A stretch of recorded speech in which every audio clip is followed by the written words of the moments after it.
بہت ساری مسجد کمیٹیاں اجتماعی قربانیاں کرتی ہیں، وہاں بھی غلطیاں دیکھی گئی ہیں. یہاں تک دیکھا میں نے عبدالجبار بھائی، جانور ذبح ہو گیا، آخری جانور بچا، اس کے اندر 4 حصے تھے، 3 حصے نہیں آئے، ذبح ہو گیا، پنڈوکلیاں بنا دیجیے گوشت کے ساتھ. ایک آدمی آ گیا، ہاں مجھے بھی کرنی ہے ابھی، ہاں کھا گوشت رکھا لے جاؤ. جانور ذبح ہوتے وقت تو جانور کی ملکیت ہی نہیں تھی اس بندے کے پاس. آنرشپ ہونا ضروری ہے نا ذبح سے پہلے. جی. وہ تو اس کو پاس تھے ہی نہیں جب اس کی قربانی ہوتی. جب اس کی قربانی ہوتی. ٹھیک ہے. آنرشپ کب ہوگی؟ جب جانور متعین ہوگا کہ ہاں بھائی ان کی طرف سے ذبح ہو رہا ہے. ٹھیک. یہ مناظر بھی میں نے اپنی آنکھوں سے دیکھے ہیں بعض جگہوں پہ. قربانی ہی نہیں ہوگی.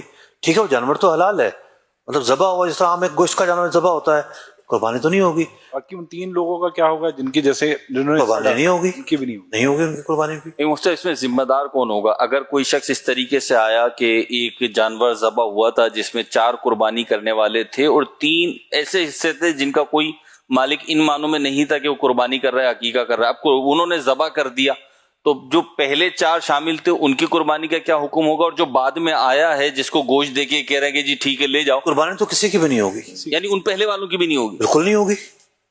ان کی کیوں نہیں ہوگی مصطفیٰ؟ انہوں نے تو پہلے لے لیا تھا. جانور میں ضروری ہے کہ ہر حصہ تقرب کے لیے متعین ہو. ٹھیک. اللہ کی قربانی، اللہ کی رضا کے لیے متعین ہو. اللہ کی رضا کا ایک پہلو ہے قربانی کا جانور ہو. ٹھیک ہے. قربانی کا نہیں کوئی عقیقہ شامل ہو گیا، ٹھیک ہے. یعنی قربانی 3 قربانی کے کسی کا ایک عقیقے کا ہے، پاسبل ہے. صحیح.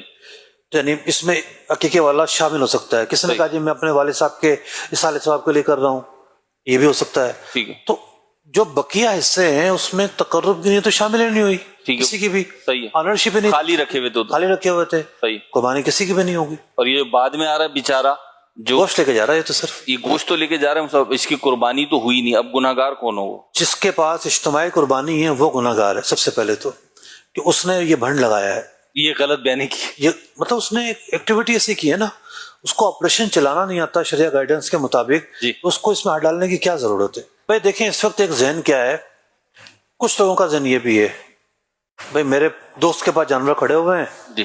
کون منڈی جائے کون بیچے، چلو اجتماعی قربانی میں لگا دیتے ہیں. یہ بھی ایک ذہن ہے.